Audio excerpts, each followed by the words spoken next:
Hi, and welcome back to the channel. Several of you have been asking me about the system, my hi-fi system. Have a look at that, and I've shown bits and bobs. I did show my analog sources, or at least my turntable and one of my tape decks in a recent video up here, if you want to check that out. But and I will probably do a full system sort of review, so to speak, at some point in the future. But anyway, reason for this video is there's a new addition. So you could say this is kind of an unboxing, although it didn't come in a box.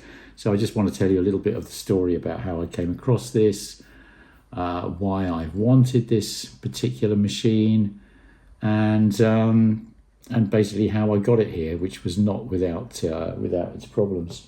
So first of all, just to tell you the story. So what it is, as we can see here, is a very fabulous Studer A80 VU. Technically, this is not a Mark 1 because when they came out, they weren't called Mark 1s. They were just called a Studer A80, and this is the VU version. And obviously, it was only when the Mark 2 came out that the Mark 1 was sort of retrospectively called the Mark 1. Anyway, so I've been after, one of these for a long time. It's always been my dream machine. I think really because being the top of the Studer range, that's obviously a big draw for me, and that would be, in terms of two track machines, that would either be the C37 or the A80, of course, or the A820. Now, the A80 was introduced in 1970, and I think the A80 in one form or another actually stayed in production until 88. So, basically from 1970 to 1984 at least, in Studer world, the A80 was it. So in terms of, Studer mastering machines, that was it. And interestingly enough, the A80 and the 820, actually on the machine themselves, they say Master Recorder rather than Recorder Reproducer, which is, again, it's just one of those cool things. But the A80 for my money is the one that I really wanted. It's you just don't see, well, you see them quite often, but what you don't see is a machine that's not beaten to death, basically, really scratched and bashed and bruised and beaten. And this one, as you can see, it's in remarkably nice condition. There's a few scuffs, but it's in spectacular condition. And its first owner was EMI Hayes, Middlesex, which was at the time EMI's head office and sort of full production and pressing plants. So it resided there from purchase, so let's say 1970 through until 1980, where the chap that I got it from bought it. So in that 20-year period, if you think about the vast number of albums that have gone through EMI and were produced and pressed at Hayes, Beatles, Floyd, you name it, it's mind-boggling. So in terms of provenance, this thing's just, it ticks all the boxes for me. It absolutely did. And one more thing, of course, EMI budgets, EMI engineers, they very, very clearly looked after it. Anything that needed fixing was fixed. Anything that needed maintenance was maintained perfectly. So this machine really is a very, very nice example. And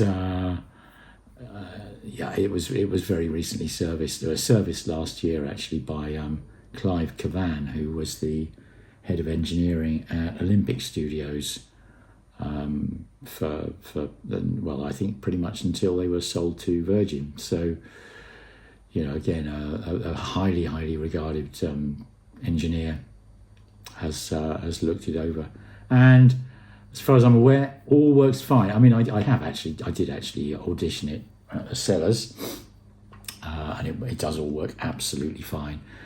Sadly, I haven't played it yet because I think, being a Mark 1, the male and female in and outputs of sort of XLR protocol, if you like, is reversed.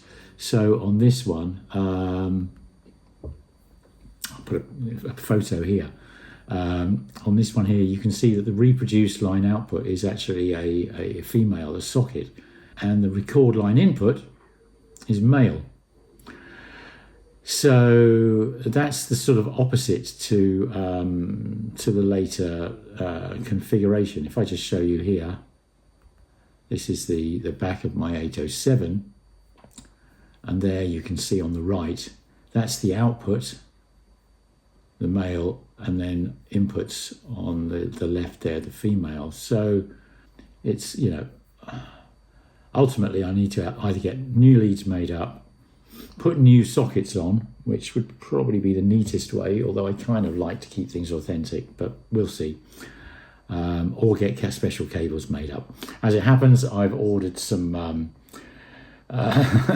gender converters, which are basically a female to female sort of double-ended XLR plug or socket, whatever you want to call it, and a male to male double-ended XLR socket. So that should allow me to actually try it here at home, which I can't wait to do. I really can't. So anyway, let me just go back to. I took a few videos as it was coming in because it's I needed to get a man with a van. Here we are on the back of the van. You know, we've got it safely strapped up, and it will be coming off in a minute. This was kind of slightly amusing bit. It turned out that it wouldn't go through the garden gate. The garden gate wasn't wide enough, and it wouldn't even go through the garage door. So I had to take the garage door off a hinge so that we can get it out that way. And then here they are carting the thing. I'm not sure how heavy this is, to be honest. It seems hard to tell, but well over 50 kilos on its way to 100, I would think. It's not a light unit at all. And then finally, here as it is coming into the house, and yeah, I was very excited. I have to say, I was very, very, very excited. I say it really is. It's an absolute dream machine. And one of those things that you just absolutely, you know, I wanted to happen, needed to happen. And here we are, nearly in, and finally, yes, there we go. It has arrived. It has arrived in one piece, safe and sound. So, anyway, you can see it is in really, really, really nice condition. You can tell a Mark 1, by the way, because these VU meters here, they're really nice, and they're sort of externally on the outside of the panel, and noticeably bigger than the later ones. So the later versions were actually set behind the panel and quite a lot smaller. You can see here this the typical scuffs, which are, you know, it's a shame, but it's not the end of the world. But amazingly, on this one, there's not a single razor blade scratch. There's that little scuff there at the front. And that's the sticker mark that I mentioned, which I will endeavour to get that off as soon as possible. I'll try and leave that little bit of dymo tape saying A80 VU with a serial number on, because that's funny enough, I've got that on my other machines. My 812 has got a similar label on it. And there we are, Studer Master Recorder A80. Just fantastic. And I don't know if you can see there, the heads seem in pretty good condition. The thing about the A80 for me is that the transport, it is just impeccable. Everything that the tape touches is basically kind of run on sort of oil damped roller bearings. It's absolutely beautiful. This is actually the only machine of mine that has the scissors intact. And the temptation to take that out is quite strong, because it freaks me out a little, the thought that you just accidentally got to touch that button and you've cut your precious tape. Anyway, and here we can see around the back how everything plugs together. And there we are with the model number and serial number 547. So I think 547, it's pretty likely that that was first year of production. It's quite a low number. And on the Mark 1, as you can see, all the audio connections actually kind of come in the VU blocks. Each VU meter panel block is kind of like a whole little amplifier with all the controls, settings, the meters built into them, and they sit there in the bridge. And I really wanted one with a bridge. There's no question of that.